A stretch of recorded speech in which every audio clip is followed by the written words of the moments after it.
All right, folks, let's go to the first slide here. I am Dr. Demma, your producer. I got dragged out to the playa for the first time in 2004, not because I thought it would be fun, or it was a good idea. I thought it would be a horrible idea. It just sounded so awful.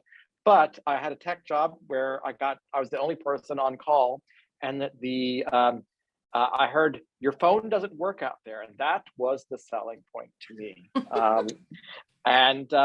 Oddly enough, even though it was the worst burn you could possibly had, because I went out with a couple who were addicted to Adderall and about to break up, and were fighting all the time, and it forced me to never want to go back to we're going to call it a camp, but it was not. And I experienced the entire city, and I was hooked. I started a camp in 2008, and the rest, as they say, is history. We've got a great panel for you here today. We have Papa Bear from placement. He is now doing placement kind of full time now. It is his life. Placement is his life. Live it, breathe it. And the font of knowledge. Tamara Price, TK, is here from what camp again? Die with dignity. Die with dignity. So many puns. She's heard them all, but hit her with them again today. Yeah, I'll laugh anyway. Yeti, no, that's not right. That's one I went too far down. We have Xtralsky from camp. Communal Labs. How can I forget that, y'all, with the giant screen every year. So, and I'm from Paradise Motel. We don't do anything fancy. Our claim to fame is that if you show us your junk, you get to cut to the head of our snow cone line. And somehow that became infamous because, playa magic. So to start, the format today is, we've got this panel. We're going to talk for a little bit, but we're going to make you actual participants. And for at least half of our session today, we want to hear not just questions from y'all. Well, we're certainly happy to answer those, especially we got Papa Bear here who knows about all things placement. But if you'd like to tell us some special things that y'all do to be a better neighbor, we want to hear about it in the second half. So it can be a question time. It's also a polylog time. We're going to have our moderator just go through the breakout guidelines and how that's going to happen. Shall I jump in? Jump in, Leslie. All right. Hi, everybody. My name is Leslie. My playa name is Leslie. Sometimes it's my name is Leslie, depending on what's happening. I'm also a camp lead. I have been burning since 2012, and in 2015, I and some others started a camp called 3SP, Third Spades Place. We are in the 430 sector typically, so come on over. We do a bunch of different workshops and whatnot. So I am chat moderating today, and I'm also tech illiterate, so bear with me. But what I'm going to do is go over the chat instructions and also post them here in the chat, or I should say chat guidelines, not instructions. First of all, please just mute your mic if you are not a panelist so that we can hear one another. If you've got a comment or a question, please type it into the chat, and I'll be trying to pay attention to what's happening in the chat. And depending on the flow of today's breakout session, I'll either toss that question to our panelists, or we might even ask you all just to raise your hand and ask the question, depending on how things flow. This goes without saying, but just be respectful in your participation. And I think that's very in keeping with our particular panel, how to be a better neighbor, how to be a better breakout session participant as well. Next. And just a note about raising your hands. You see down there where it says reactions, there's the raise hand. See, my little hand is raised now. If folks that want to speak do the raise hand, it will give us order and whatnot, so that helps. Excellent, thank you. Be present is just another guideline. We're all here to learn together. So let's just be gracious and respectful with one another in our attention, kind of in keeping also with, I think, the plenary themes this morning that we've all had a tumultuous and traumatic, frankly, last couple of years. So keeping that in mind as we talk with one another today is good. Speaking from our own experience, we're here to share information with one another about our experiences as being better neighbors and what we want to get out of that. So sticking with that would be great. And then, like I said earlier, I will try to bring in your questions during the Q&A periods if that flow works, or we may also be doing the raise hand feature. So with that, I will toss it back to you, Dr. Demma. Thank you. So we're going to start off with our next slide and gives us some of the theme camp criteria around being good neighbors. I hear there was a fantastic group of people that worked tirelessly to create these criteria. So Papa Bear is going to go over them with us. Yeah, I'm not going to read all these slides out loud, but there has always been some criteria around neighbors and being neighborly. However, due to the cultural direction study that happened in between 2019 through 2020, we built out most of the criteria and got it a lot more specific and a lot better for our culture and for the camps to understand what to do, how to do it right. The next slide.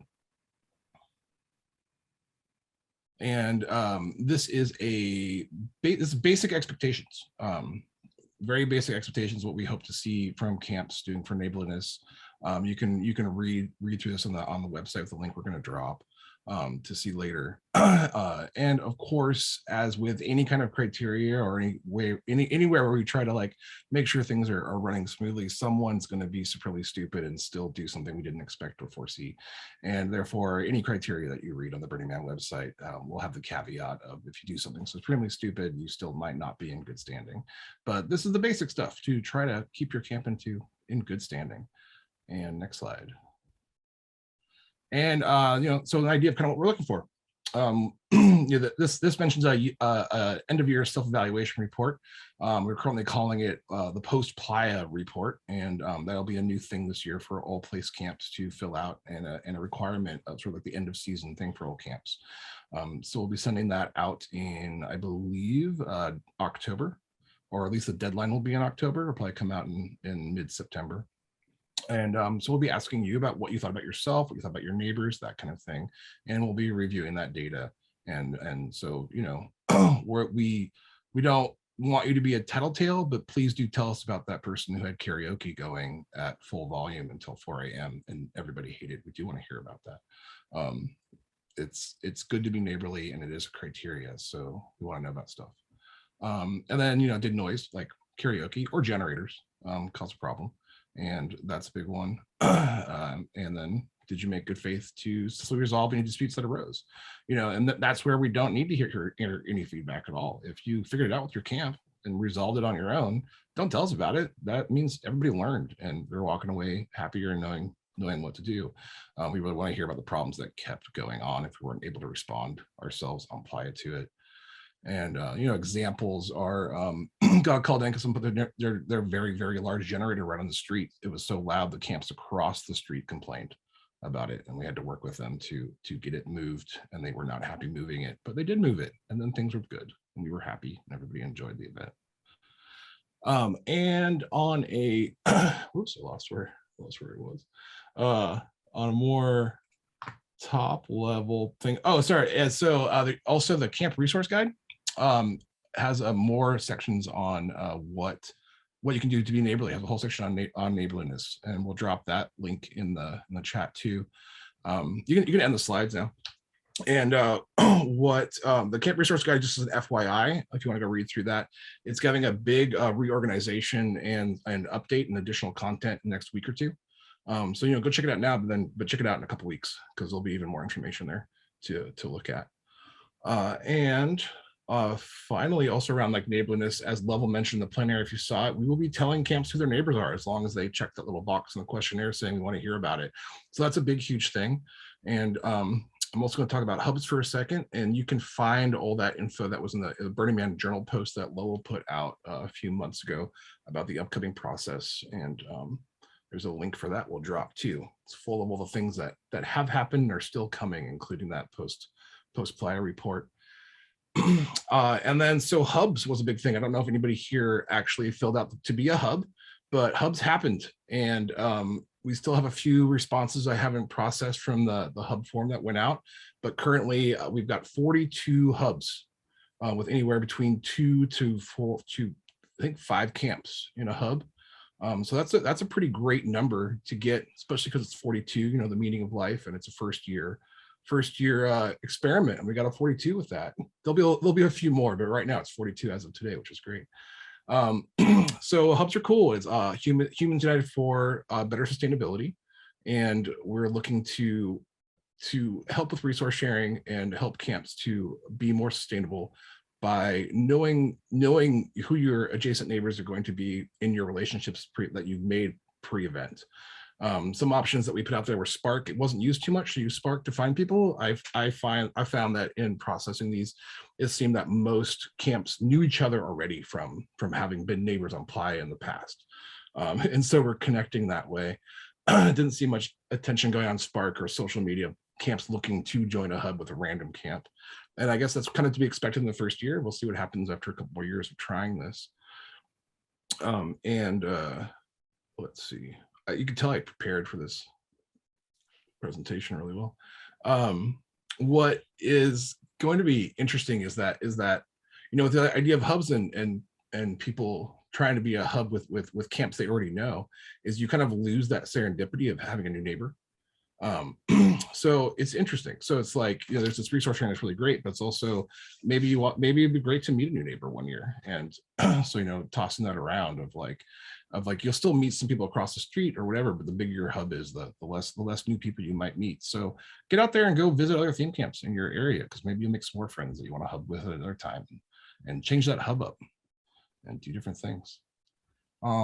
Or no, we can ask me more direct questions about hubs a little bit later, but that's a general thing. It seems to be going well, and we'll have some hubs this year.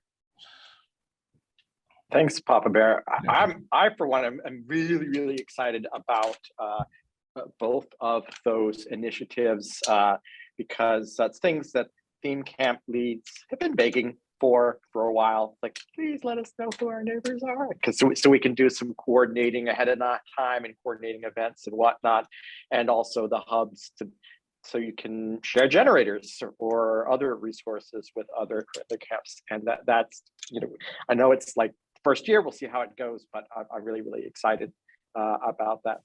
And then I was going to start off with just some of the common sense things that I tried to do as a camp lead to improve relationships with neighbors. Now the slides you saw there was basically these are the basics. Just do this to not be awful. And what was it like wearing your 6 or 7 pieces of flair? Do you remember? And call back to Office Space where you were wearing exactly 6 pieces of flair. We want to do better than just follow this is the bare minimum of what you have to do. Don't put your generator right next to the road or other, obvious stuff. Some of the common sense things I try to do, we play music at our camp during the day, not super loud, but it is speakers. And the day, before gates open, that happens on Friday now, right? I don't know. It keeps moving up every year, just starts sooner and sooner. But we'll play some music, and I'll walk around to the other camps around me and do a little bit of a sound check. How loud is it? Can I hear it? And I'll start chatting with the people. It's like, hey, how's our music? So I'm gonna be okay. And this times we're doing it. Oh God, we're gonna have wine and cheese to say hello to our neighbors. And having some sort of little welcome thing is always really nice. Checking your sound levels with folks. I'll have little sheets of this is what we're doing when to tell the neighbors about. So to make sure that we're kind of like maybe coordinating times, being able to do this ahead of time and knowing who your neighbors are is a big help, because you can really coordinate. Because if we're having a big, huge event Tuesday at 4 p.m. and the neighbors across the street there are no rooms for bikes. Bikes just become this big mess in the middle of the road, and the rangers drive up and they get upset with you. Another thing I like to do is if we've been super duper efficient and we're all set up by Friday, and my folks, what do they want to do? They're like, oh, let's go out and visit the city. And I tell them, folks, Burning Man's not open yet. And one of the things to tell your campers are, don't run out and try to see the temple and this and that. I tell them, hey, if we got done early, go out and ask one of your neighbors, do you need help? How can we help? I have never heard a no when you're walking up to someone that they've got this dome that they're trying to get up and they all look frustrated, and you tell them, can I help you with that? And they've never said no. So tell them that, go find an art project that looks like they're sitting there frustrated, need help with, help your neighbors out ahead of time. So just little things like that. So be thinking about that when it comes to the Q&A and polylog time. And I guess the last thing I'll leave y'all with is bring extra tools, because people are always wanting to borrow tools. I'll tell a little stupid story. I was at my boyfriend wanted to go see RuPaul Drag Race finale, so we went down to LA, and they made us keep our phones out of the thing because they were worried we were going to like leak the one and whatnot. So I run up to the hotel room afterwards to get my phone, and I'm in the elevator with Courtney Act, one of the finalists that year. It goes way back, and it's just the two of us in the elevator going down. So I thought I'd break the ice and say, wow, I've not been without my phone this long since Burning Man. And Courtney looked at me and said, I know, Mark, I borrowed a drill from you last year. And I completely forgot that Courtney is a glamcock and borrowed a drill from me the year before. So, bring some borrowing tools, you know what I mean? Tools you don't mind if they never come back. Bring some borrowing tools with you, and you will be a fantastic neighbor, and everyone will love you. So do a little something to go above and beyond, and your neighbors will appreciate it. All right, I have to look at my notes because I can't remember who was next after me. Here we go. It looks like Xtralsky was next. Hopefully that's correct. Yeah, well, I hope so too, because I'm gonna go. All right, go for it. I just want to say, We're say doing hi it to live. everybody. I've been leading Liminal Labs. We've been on Playa since a million years ago. I don't know, 1998 or something like that. I started coming in the year 2000, and we've done a lot of different things in our camp. One year we were meat camp, and we just barbecued all the time and fed everybody that we came across. We had some vegetarian conversions.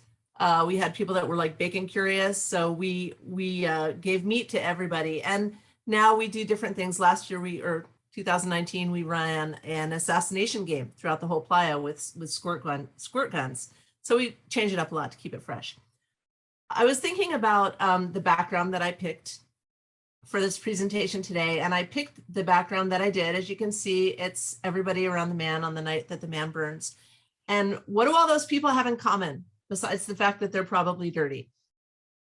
They all had neighbors, and they all were a neighbor in Black Rock City, right? So this is a universal concern, and all of us need to think about it and integrate this into our planning now, because it's April now, and we've got a chance to set things up so that we're going to be good neighbors. We've got a chance when we run our camp plan to not put the generator right next to the property line, or plan that, gosh, we don't have room for everybody bringing cars. Let's put our cars in our neighbor's space. Like, we've got the chance right now to make plans that will be really important when it comes to being a good neighbor on Playa. When you're a neighbor, what it feels like to me is it's kind of like a week-long first date, right? It's important that you make a good impression, and it's important that you make the other people feel comfortable. And it really boils down to etiquette, which is just about making other people feel comfortable anyway. Some of the ways that we do that is to think about what can we do to make our neighbors' experience good. And Dr. Demma, very good point about sharing tools. We always bring multiples of our tools with the assumption that one or two of them may walk off and get forgotten about. The other thing that we've made a point of doing is we share food. It can be so great to be like slaving over your, putting up your dome or whatever, and have somebody come up to you with a tray of, fresh fruit or whatever it is, and just give you that break. I remember putting a dome up one time, and a couple of people just appeared in our camp with giant thermoses of fresh margaritas.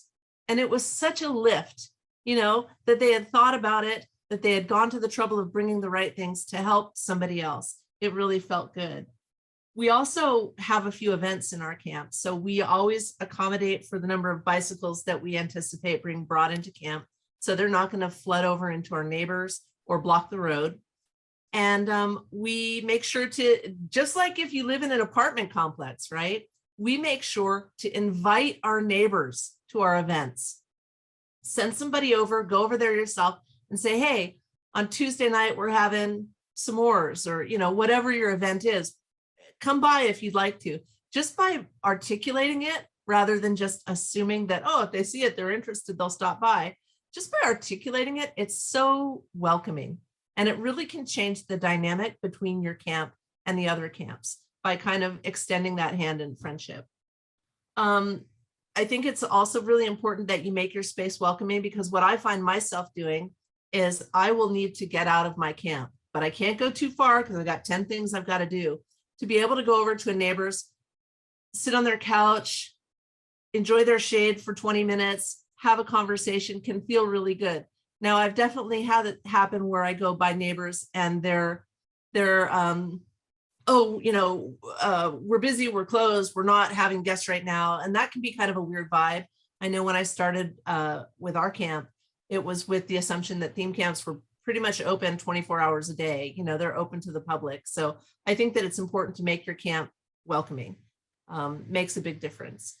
And then just make friends. You know, there are people over there next door, across the street, behind you, don't forget about behind you, that might be really fun to hang out with. And yeah, so those are my tips. And I'm not going to go into what doesn't work, because I think we all have horror stories, but I don't want to take up too much time. Yeah, I thought about that with this session. It's like, do we want to talk about what's bad neighbors? And I thought, no, we could do about 6 hours of that. So yeah, I've had neighbors that literally on the first morning were using a fence post digger to erect fencing that completely blocked their camp off, and that was sad. And I've had horrible neighbors turn into good neighbors. Someone drove their RV up into our camp. They had no clue that you weren't supposed to do that. I was going to go up and knock on their door first thing in the morning and tell them to leave. And they opened the door and they're so gorgeous with their shirts off and from Austria and like some sort of, and I come back to the other camp leads like, you know, maybe we can adopt them. And they became, that was their first burn. They didn't know better. They became part of our camp that year. So, you know, I'm not saying it's because they were hot. I'm not saying it wasn't. So I better shut up now and let Tamara take over before I say anything else incriminating. Hi, I'm Tamara, and I am the queen of Dye with Dignity. We bring silk and let you dye it so you can create your own artwork on the playa. And ta-da! My first year of burning was 2010. Rites of passage. It was also coincidentally the year I turned 50, so that worked out. The second year of my burn, I had a theme camp, and I've been loving it ever since. We are part of a village, so we've been hubbing for the whole time that I've ever been on Playa. We share resources in our village. We share kitchens, we share generators, we share fuel supplies. We've been coordinating that through the village. It would be nice to open that up and hub out with some new neighbors on the keeping it fresh. That's one thing. We were with another village and started getting kind of antsy and wanting some changes, so we jumped villages and moved to another village to keep it fresh. And now within this village, we rearrange every year. So if normally I'm next to death before decaf, you know, next year I might be next to MASH, we might be next to another camp within our village. And then we coordinate our activities with each other so that 24/7 something's going on in our village. There's always something happening, and there's always somebody out there welcoming people and interacting, whether it's even just, you know, putting up roadblocks and doing sobriety checks and helping get you a little bit drunker, or doing snow cones during the day. Being that open, friendly. We build the biggest monkey hut on the playa every year, and it's open 24/7. You know, you can come crash in it. We put out chairs that stretch out into beds. You know, you're stumbling home, you can't quite make it, here's a chair, you know, have a crash. So, you know, just try to be accommodating and open. I have a rule in my camp that I'm the queen, and I have a couple of co-mayors and lieutenants that if somebody has problems with our camp, or you have a problem with someone else's camp and you're in my camp, you come to me, or you come to one of my lieutenants. You don't go mouthing off to other camps.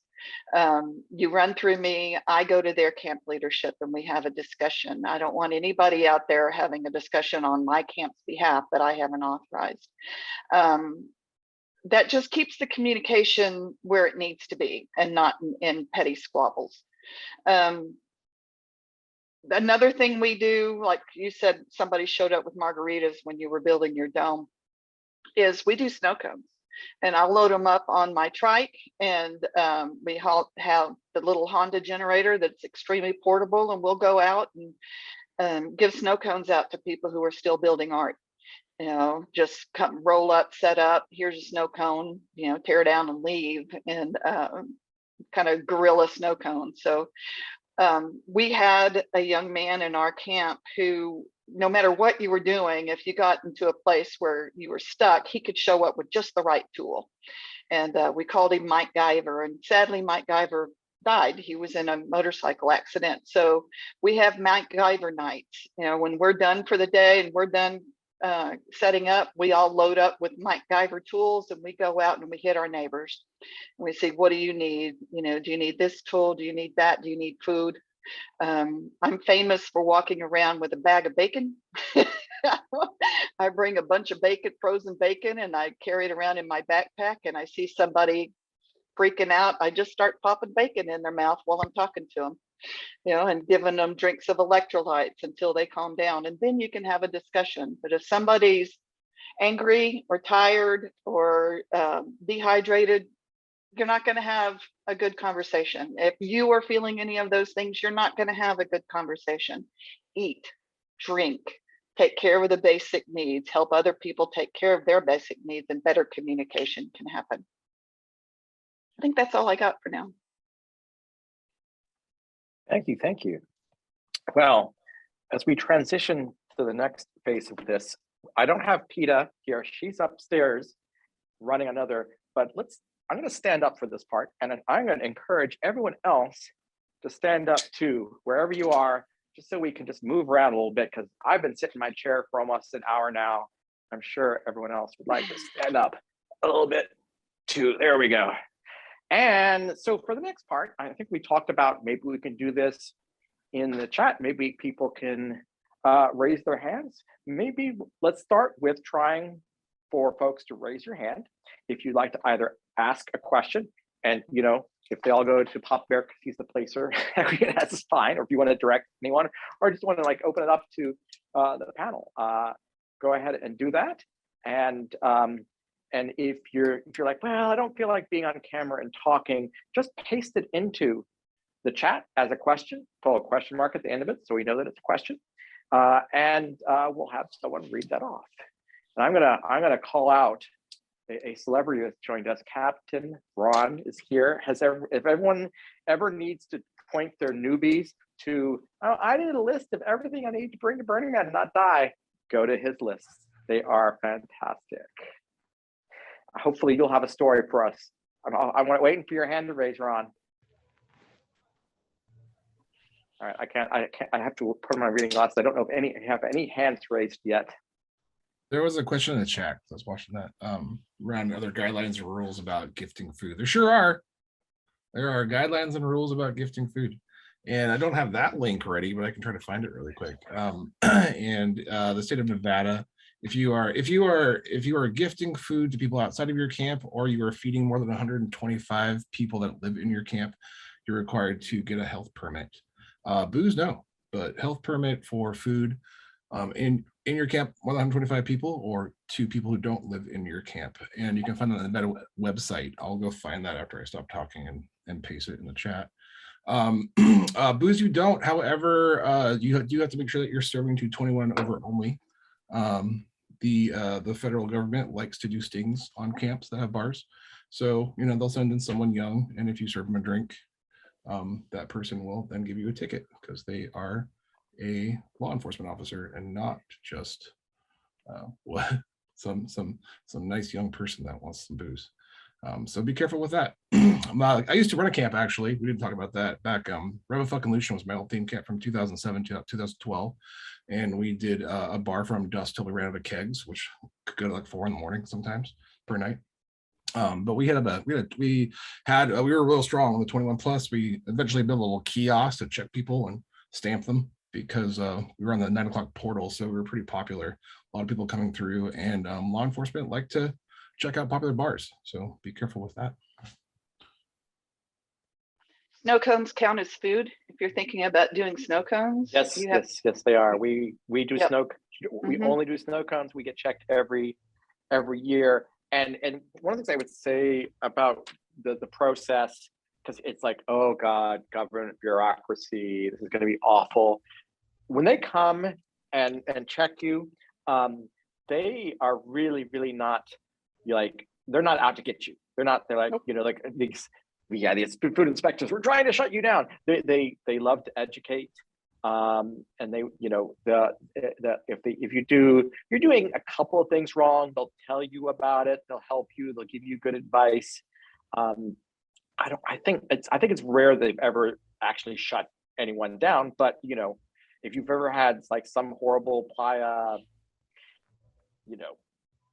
food poisoning, you were glad that they're out there. So I would say, don't be afraid of the process. It's really easy. You send in a form, you go and see them at center camp, they show up, and really nice people will go over everything you're doing and give you good advice. So yeah. And in doubt, just do it. Just do it. Can't hurt. Yeah. Then they just wanted snow cones when they came to mine. So.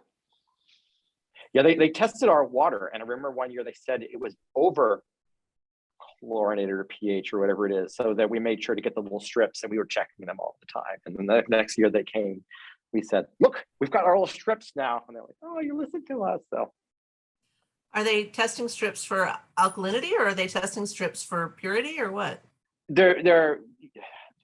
you're supposed to have 3, you have the disinfect, the wash, and the rinse, and the So your wash water. No, the disinfect has to have a certain percentage. Disinfect water. Got it. Yeah. Cool. Wow, we're getting the weeds here. In the weeds. Marlene, I've never had anybody question me when I'm walking around handing out bacon if I have a health permit for that. That seems to be a slightly different thing than going out and setting up a taco truck. Yeah. Oh, I see a hand. Who could it be? Captain Ron. Oh.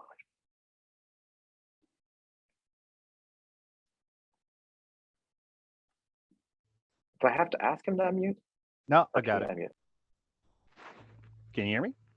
Mm-hmm. Okay, so my question is, the city plan was introduced with a block depth change after a lot of theme camps submitted their plans. Do we need to reapply or send a change to placement indicating our change in dimensions to accommodate the new block depth? You sure can.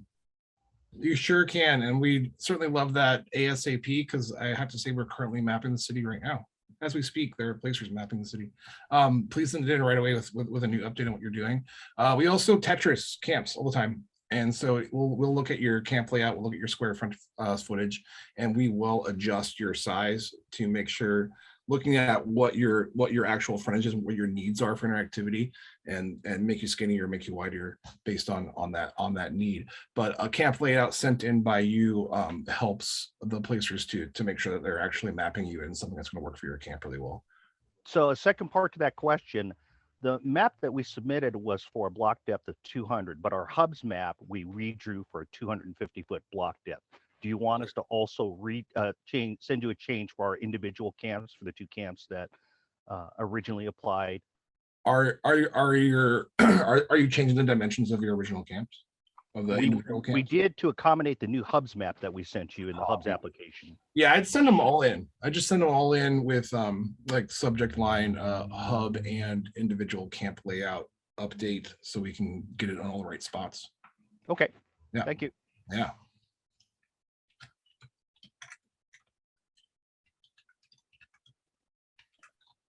Any stories out there? I see something that says bicycle repair. I'm very interested because I consider bicycle repair camps to be like the pinnacle of useful camps to have on Playa.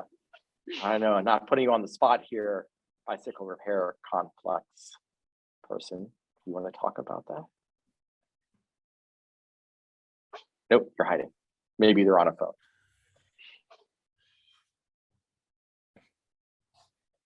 Who else has a good story of neighborliness?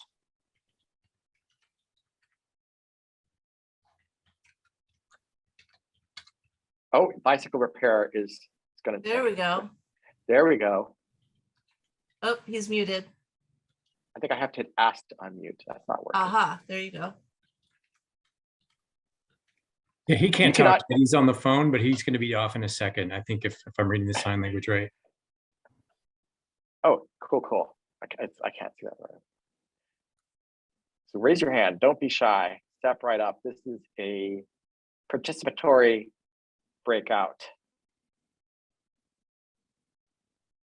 Maybe we sorry, should go go over the process of, you've tried to resolve with a neighbor, you've tried to go one-on-one, what happens next? What's your next steps if things aren't getting resolved? Where do you go? Oh, that's why we bring flamethrowers, right? And megaphones. and megaphones. That is a good question. I don't know. What do you do at that point? You go get baseball bats, or I keep saying wrong answers until someone starts saying the right ones. Always find a ranger.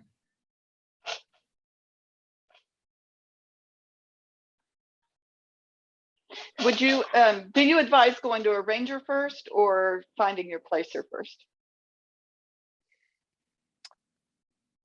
No offense to placers, but once everyone is placed, it can be hard to find them. So one of the things that we do at our camp, and then we're gonna go to Wendy because I see a hand raised there, is we have a designated person that's going to be like manager of the day for the camp, and that person, is saying that they're going to be, playa sober. And we can discuss when we're not being recording what that means, but relatively with it that day, and they're going to be the person that interfaces with rangers, law enforcement, if they come by, neighbors and whatnot. And I think the rangers do appreciate you've made a good faith effort to resolve things on your own, and that's why it's good to have someone that is there, present, and ready to do that first. And if that's just not working out, it's good to make note of, knowing where the ranger stations are, so you can send someone there to go get them and work that in. Papa Bear has a hand up, so let's go ahead and get some good advice from him. Yeah, I was gonna say, like, at least during build week, placement are definitely your go-to for any kind of neighbor situations. During the event, a lot of placers turn on the radio and go to Burning Man. However, we are getting an office this year for the first time. So instead of having to track down our golf carts and wave and hope we see you, or ask a ranger to radio us, you can go to our office, which will be near 6 o'clock and on the Esplanade. We're still getting the details on which spot will be, but it will in theory have a big placement sign, we hope. And you can come find us, or often the camp survey squad during the event will be working out of there, and you can talk to them, and they'll also have some radios for the camp survey squad leads. But in general, I would suggest for your first negative interactions with rangers that you are not able to resolve or with neighbors that you're not able to resolve yourself, try rangers first, and because they are trained to kind of deal with that kind of stuff. But if that problem continues to go on and rangers weren't able to resolve it, placement has a big book of maps, and we're scary, and we can come talk to your neighbors some more, because we do want to know about neighbors who are continuing to be assholes on Playa. Go to rangers first, then come to us. I have a button that says I'm not a ranger. Not a ranger. Not a ranger. All right, Leslie, tell us who's up next. Let's go to Wendy, hair of the dog. She has had her hand up for a bit. Wendy, you want to shout out your question?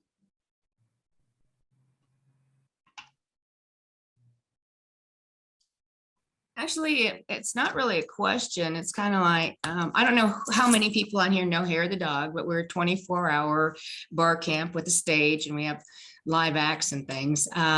Last year on Playa, not last year, sorry, 2019, 2019 burn, we had a thing going with Eggs Bar.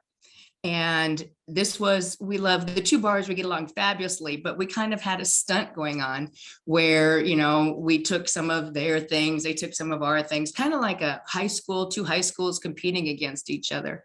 A lot of people really didn't know that we were doing this. The two bars were working together for like it was fun. We were just having fun, but there were some write-ups about us and things like that. But everything we did was in love between the two camps. And it's stuff like that, you know, just like spur of the moment kind of things where you're going out and it's like, oh, there's a bar camp, and oh, there's another bar camp. They don't like each other. Yeah, we do. We love each other. And it was so fun coming up with these little ideas and this little playing thing that we were doing. It's amazing when you can meet another camp that's doing the same kind of thing you're doing, but you do share resources, you do share friendships, you do things. And the camp across from us, one morning, I was smelling pancakes and bacon, and I walked over with this big, huge bottle of decommodified liquor and handed it to them, and they handed me some pancakes, and we had some great fireside talks. It's that immediacy. You don't have to plan these things out with other camps. It's just amazing things that happen. And, you know, it's like, I love those beautiful moments. That's all I just wanted to say. Thanks. Wendy, I have a question about your camp, because you guys are you're kind of like a sound camp in that you've got a stage, right? And I assume that's with a PA. How do you, how does Hair of the Dog structure things so that you don't have the, you know, the super wasted person at 4 o'clock in the morning, like screaming into the mic? How do you guys manage it? We don't have a sound. We're not really a sound camp. We're like live stage shows. Like we'll have poetry readings. We'll have people giving, we call them LED talks, LED talks, kind of like a TED talk, but they're burner related. We give talks on the 10 principles. We have people that come up with Wonder Hussy comes and performs there. There are live bands there. There are DJs that come out. It's all a whole bunch of variety of different things. But once it gets past a certain time in the morning, that cuts off. And even during the day, we have a little decibel meter, and we go out and stand in front of the camp with our own little meter and make sure. Cool. Because yeah, my hearing cannot be good at times, or there's all this other stuff, or you may not be paying attention and somebody will start spiking the volume. We go out with the decibel meter and stand outside in front of the camp. Oh, interesting. And then what do you think is your reasonable cutoff time for late at night? We kind of watch the art cars. Once it starts quiet, we pay attention to our environment. Once the environment starts to go down, we start to turn it down. And then once it starts getting quiet, we just look at what other people are doing and respect that. So there's not one. No, we won't say like boom, 4 o'clock in the morning, you better be quiet. No, we're like, okay, nobody's making noise. We just starting going with the zone, you know, but it's still at 4 in the morning. I'm going to bed. Yeah. And so do you set up your camp, sort of the logistics administration of your camp, so that there's like one person in charge of that? Like yes, we work as a board. We work as a board. There's several liaisons. Like we had the stage show manager, we have the bar manager. Each one of us has a different role. but we all work together. So when that's the stage show manager, he's in charge of that, but still we all kind of pay attention because, everybody's going to go out and you're going to do your work, but you're going to go out and have fun. Yeah. So we have to make sure that while he's gone, somebody else is, you've got your assistants and stuff, because that's kind of important. Yeah, that's interesting. Thank you for sharing about that. I Sure. wondered how you guys manage that, because sound is such a hot button for neighborliness, right? And Right. It's not that expensive to get a decibel reader. yeah. And that's the best way to do it, because like I said, like you can think that it's down quiet, but you get a bunch of people talking and somebody will go over there and start cranking up the sound button and you won't notice it. And then somebody could be, well, it sounded a little loud in here. Let's go see how loud we are. Yeah, exactly. Interesting. I'm Thank you, guys. sorry. No, I was just gonna say thank you for guys. Go ahead, take it away, Leslie. That's what I was going to say too. I Oh my wanted to God. also, it looks like Sterno Bicycle Repair Conflux is perhaps ready to chat. So I wanted to open the floor. Hello. Sorry, I had technical difficulties. The microphone was not permissioned on the iPad, so I could hear everybody, but I could not speak. So thank you. Yeah, we've had really good neighbors as a service camp.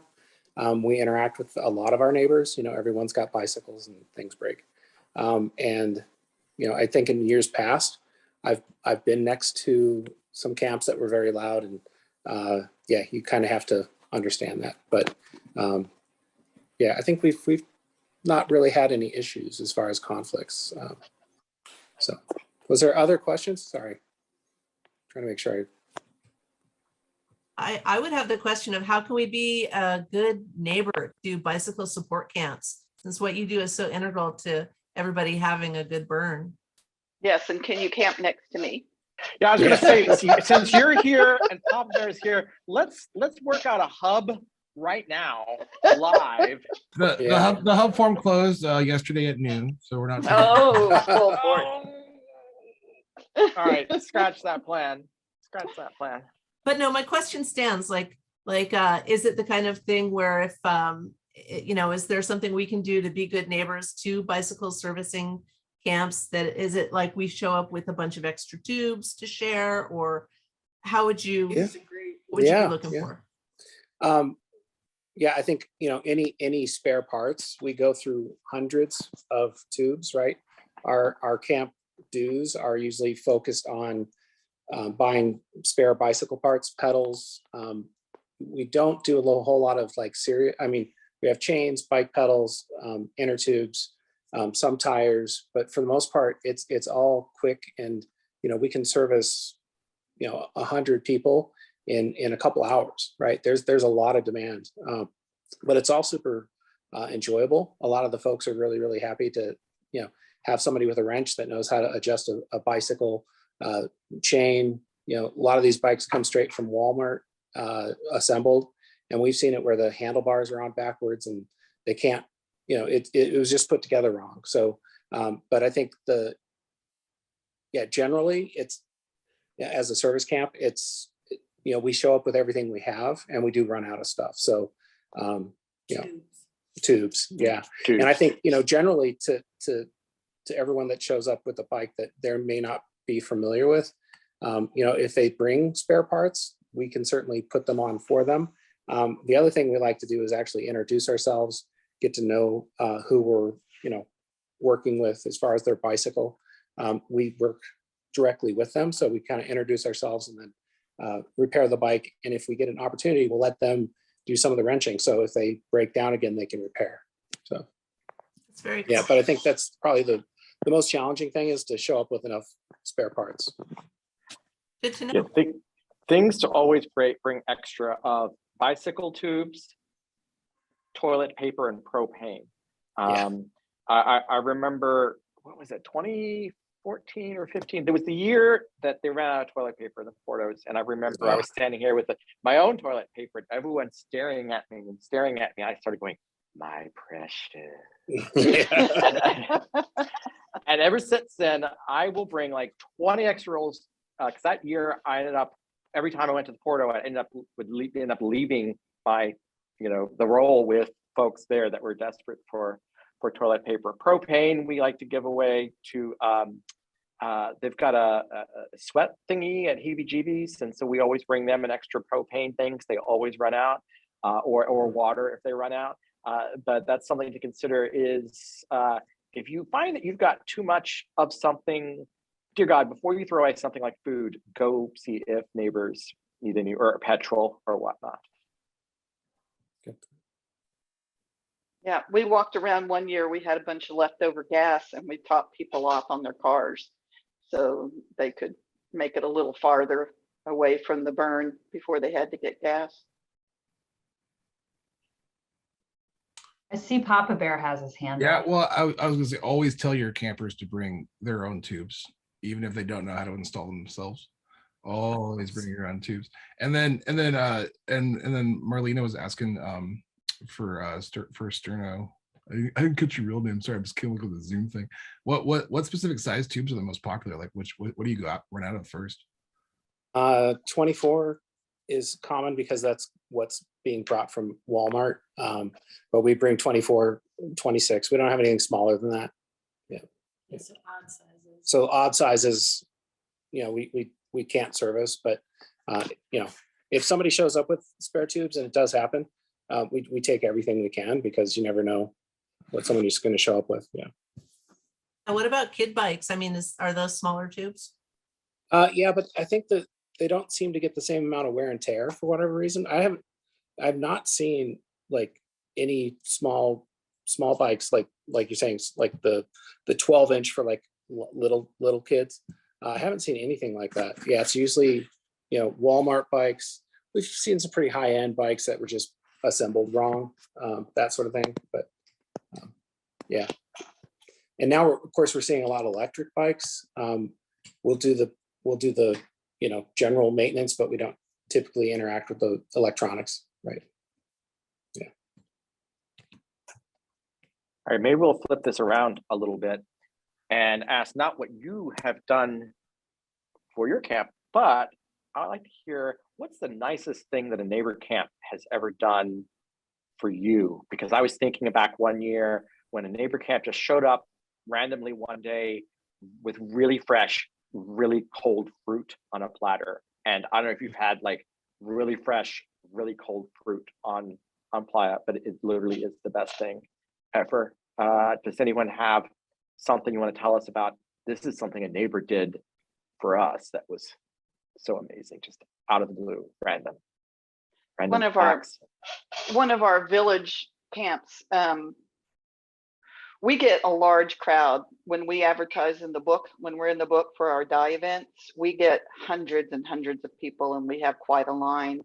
And our sister camp, the Unicorners, hi Sachi and Russell, they jump in. They had their campers out there helping us run our line, helping us dye, helping us, because there was no way we would have had the numbers to do that large of event the couple of years that we just got overwhelmed with people. If you see somebody having an event and you can tell it's getting a little bit out of control, instead of complaining, go over and help them organize it, I see Katrina Kitty is here from Big Puffy Yellow, and I will say that one of the highlights of my burn, and this is like 6 years ago, they invited us to lunch, and we went, and it was a wonderful, beautiful lunch. They were neighbors to Liminal Labs, and so here I am 6 years later, remembering how generous that was, how friendly, and it just felt great, to have somebody be that thoughtful. I have a story from years ago, back when we was trying to theme camp. We were on Teardown, and we had packed the coffee. So we usually left on Tuesday to like not go through the crazy exodus. So most of our camp was packed, and it was Tuesday morning. And I mean, coffee is really important, and no one had any coffee at all been packed. So I got on my megaphone, which wasn't packed away, obviously, and started yelling, "Playa emergency, Playa emergency, the coffee, we're out of coffee." We packed the coffee. Some rangers actually stopped because they heard me yell "Playa emergency," and then they heard me about the coffee thing, and then kept driving off, and they're all annoyed looking at me.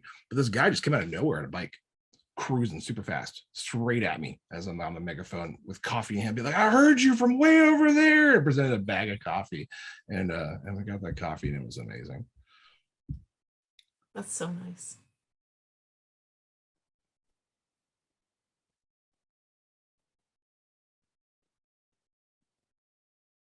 So I have a question. I don't know if anybody would be interested in answering this. Has anyone here worked with your playa neighbors through an issue that turned out, at first it seemed like a gnarly issue, but then it turned out surprisingly positively? Like, and what was the reason that it worked out so well? Like, was it something as a camp lead, you were like, oh God, I can't deal with this.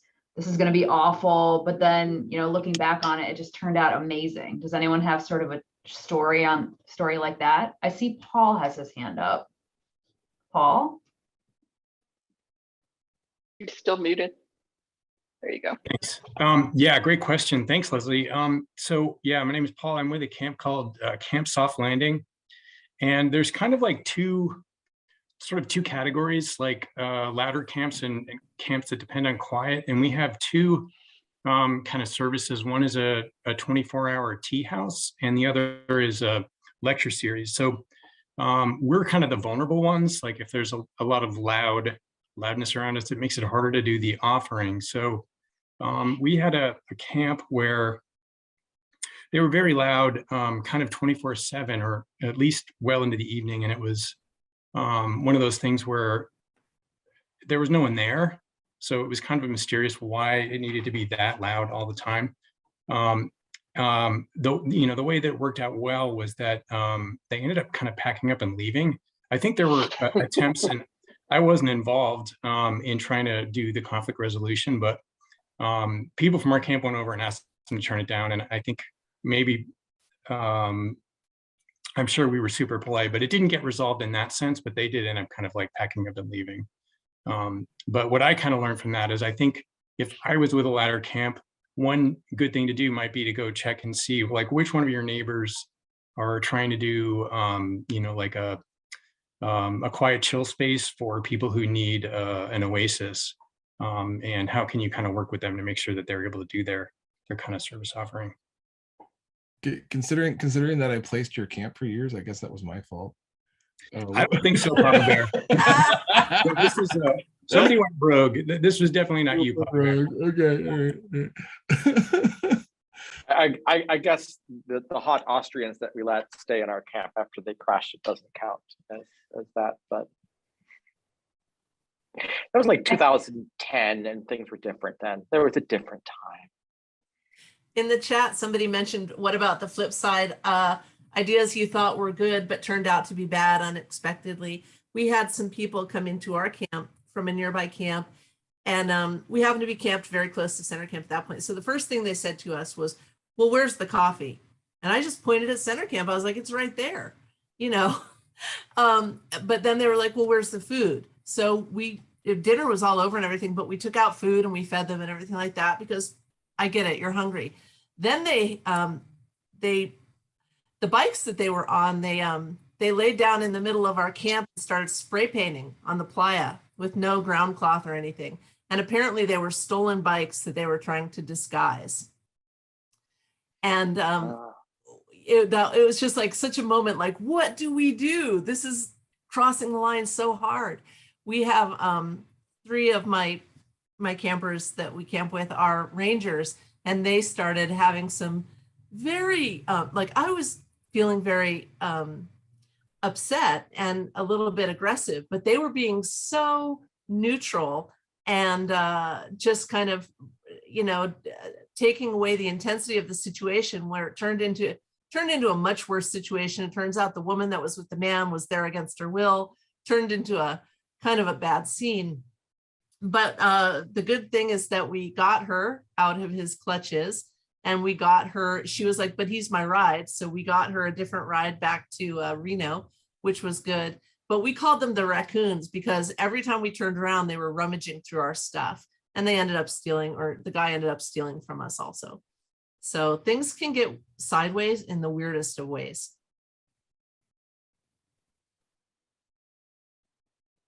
I see both myself and Papa Bear have our hands up. So Papa Bear, I'll toss it to you first. I have a story I probably shouldn't tell, but I'm going to anyways.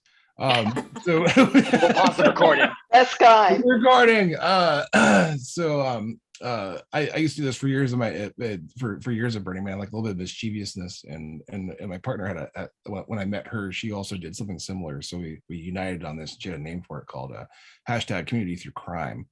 And so what we would do is go take interesting things, totems, interesting things from other camps, leave a ransom notice, and go put it at a different camp. So ransom notice leading the person to the camp where we place the thing from their camp, and this would and inevitably when you pick your targets well, they have good sense of humor, and you know the camps, which helps when you do placement a little bit, you get to know the camps, you kind of figure out who's got a good sense of humor. It works out, everything works out, everyone gets happy, they get their thing back, and they meet each other, and it's community through crime. So we took a sign from an original sign from friends of hers that she'd known from Colorado that she grew up with, and went and took it to another camp, and I put it there, and I thought it was going to be great and totally fine.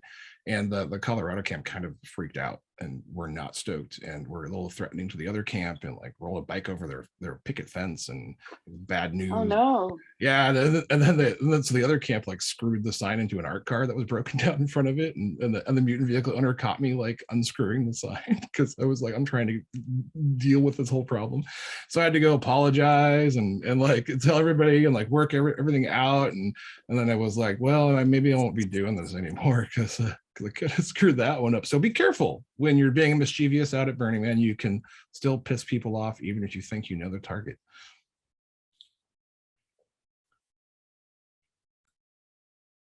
So I will share a story. I think there is a lesson here that hearing all of your stories reminded me of our own.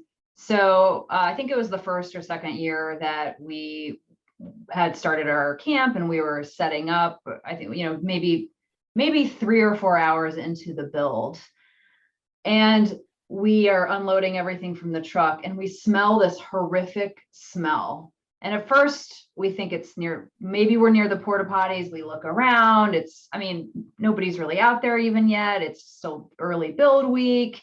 So there are 7 or 8 of us who were fretting about with one another, trying to figure out where is the source of the smell. And immediately we fixate on our neighbors who had a couple RVs right next to us. And we start discussing amongst ourselves, okay, great. How are we going to go over there and be a good neighbor and politely talk to them about, the horrific smell that's clearly coming from their RV? What are we going to do? And we probably spent maybe, I'd say, somewhat of between an hour and a half discussing how we were going to go discuss this with our neighbors in the spirit of trying to de-escalate, right? Well, then all of a sudden, one of our campmates on our build crew, his face turns pale, completely pale. And we look at him, he looks at us, and he says, I cracked a beer open and I spilled the rest of the beer into the gray water container, the 55-gallon barrel drum that we use for gray water.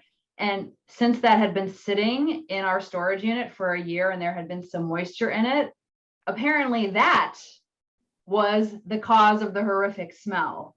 It was coming from our own camp. It was not coming from our neighbors. It was not coming from the porta potties.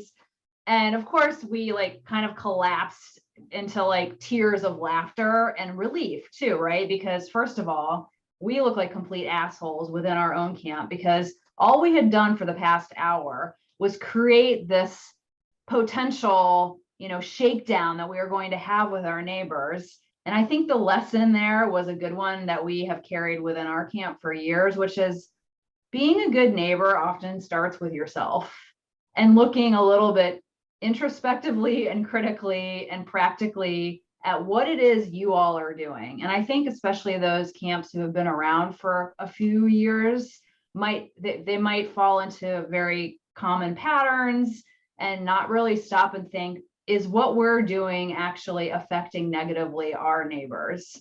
So the two lessons there are looking at your own camp first in terms of neighborliness, but also do not pour the rest of your beer into a 55-gallon drum that had been sitting in a storage unit in Reno for the last 12 months, because it's going to stink like shit within 5 seconds because of sort of the yeast or what have you. So use my lesson and take it with you to Playa this year. Noted. Wow, that was an incredible story, and it made me think of an experience of don't make assumptions. There was one year where we set up, and across the corner from us there was this camp. They had a bunch of shift pods, generators, and everyone from our camp was saying, commodity camp. Well, let's go over there at night and pee on their rug or something, And I'm like, well, I'm curious. So I went over. It was like the end of the week. They got everything built. Like, hi, I'm your neighbor. Like, tell me a little bit more about your camp. And he started talking about the camp, and they were a group of musicians, and they had a donor who had given a certain amount of money for these musicians, and people had to apply and perform and get into the camp. And they came and they had like this entire symphony orchestra on the Playa. And if you're listening during the plenary, the lead for that was talking a little bit, and they had this incredible Playa gift that they were giving, and they just happened to have shift pods set up, and they looked all fancy, but they were bringing an entire symphony orchestra to the Playa.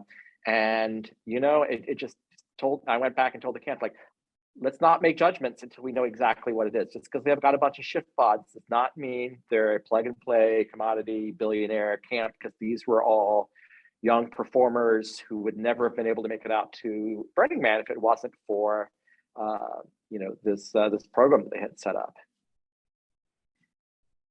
I was right next to an actual plug and play. I mean, they were plug and play. And we got to know the line of RVs along the side closest to us, the people in those camps. We started introducing us to the rest of Burning Man. This is how other people camp. We're in tents. We got monkey huts, and we started just pick that one line and just showed them around our way of burning, and it developed great friendships. And when I got overheated one day, I got to go lay out in one of their RVs. So they turned out being just fantastic people, and now they burn like the rest of us. We have 5 minutes. I see Ron, and then we have a request to redo hubs. Ron, go.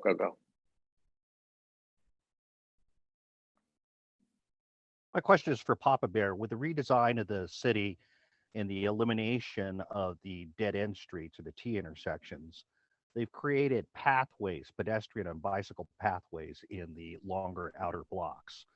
My question relates to the usage of the fire lanes within the larger super camps. Is it permissible to use those fire lanes also as pathways for pedestrian and bicycle traffic? Because we'd like to actually locate some interactivity along the fire lane, a la Golden Guy Alley style speakeasies. That's a brilliant idea. Do it. Yeah, do that. That's a great idea. Yeah, I would think as long as you don't block them, the bikes don't block the path. That would be the major issue is that there actually is a fire and the bikes are in the way. Because you want to keep your fire lanes clear, right? So maybe set up bike parking. No, we would have bike parking off of the fire lane, but the fire lane is 20 feet wide and it's going to be 250 feet deep. Yeah, the new block. I think it's a brilliant idea. If you didn't already put that in your questionnaire, I would also email placement ads so your placers can read about that, because it's a pretty cool idea. Yeah. I think you're our placer. No, I'm not. I'm not a placer anymore. Never mind. Yeah, my new job title is placement coordinator. I'm under level, helping him do all the things and helping all the placers support them as they map the city. All right, we had one question. Leslie, can you read it real quick? Yeah, I think Papa Bear was going to touch base on the hubs explanation and how it would work, practically speaking. Yeah. So in theory, if you the HUBS form is closed at this point in time, it closed yesterday at noon. The deadline we had for prioritization to prioritize your hub was the 8th. That included having all camp questionnaires in for every camp that's in the hub, and including emailing in a hub layout to us. Prioritization does mean priority. We will try to accommodate the hubs that came in after April 8th, between April 8th and April 29th. And what is happening is we're taking those layouts and those responses and give them to the placers who are mapping those parts of the city, and they are doing their best to follow all the areas of required adjacency that are indicated on the hub layouts, while still trying to Tetris, as we do, the city to make sure that we can fit as many camps as possible. So there may be some slight tweaks to where you might have wanted your camp, as long, like, we're mostly looking for power grid shares, that kind of thing. We can't really mess with too much because that takes a lot of coordination. But so in theory, if there's room for your hub there, we're going to put it in, and you'll have adjacency to the people that you requested. Are there any more specific questions around how that works outside of just the overall idea?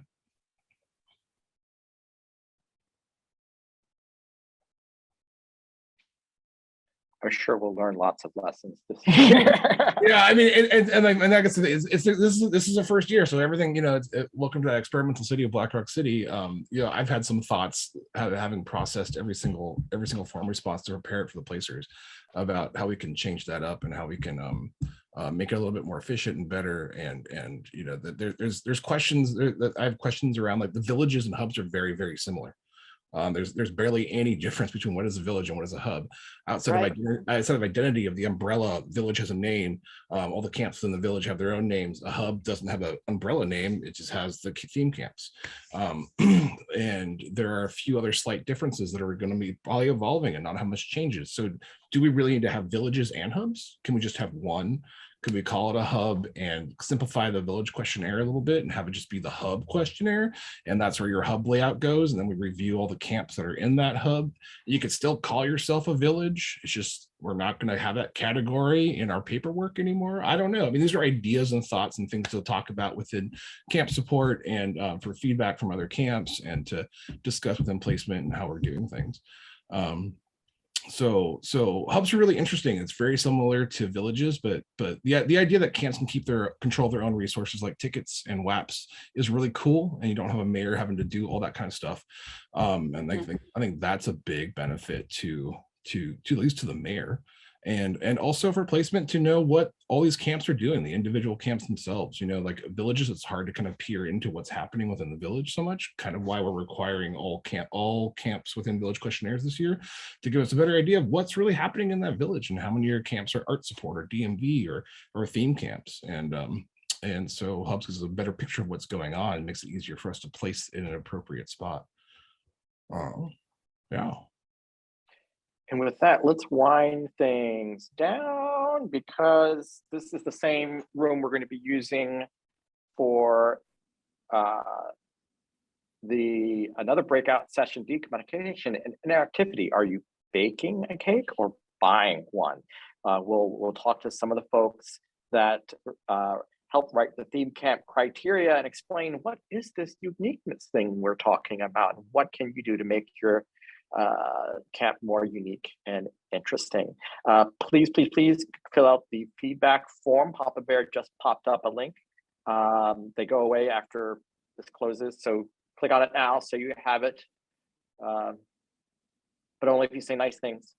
Okay, you can, if something drove you crazy. Thank you to the panelists today. We never know what these things are going to look like until they happen, because so much of it depends on the energy that you, the participants, bring to it. And it was great energy here today. And I would be neighbors with all of you folks. Yes. So I would love to be neighbors with all of y'all. From a technical point, I think we all have to leave, right, Papa Bear, so the new new tech moderator can get in. So you might get booted out as the host leaves, just to warn you about that. Everyone, please wave hi. Go ahead and take your sound off and yell hi, bye. Bye, bye. Thank you. Thanks, everybody. Thanks for coming. Bye. Have a great Thank you all. day.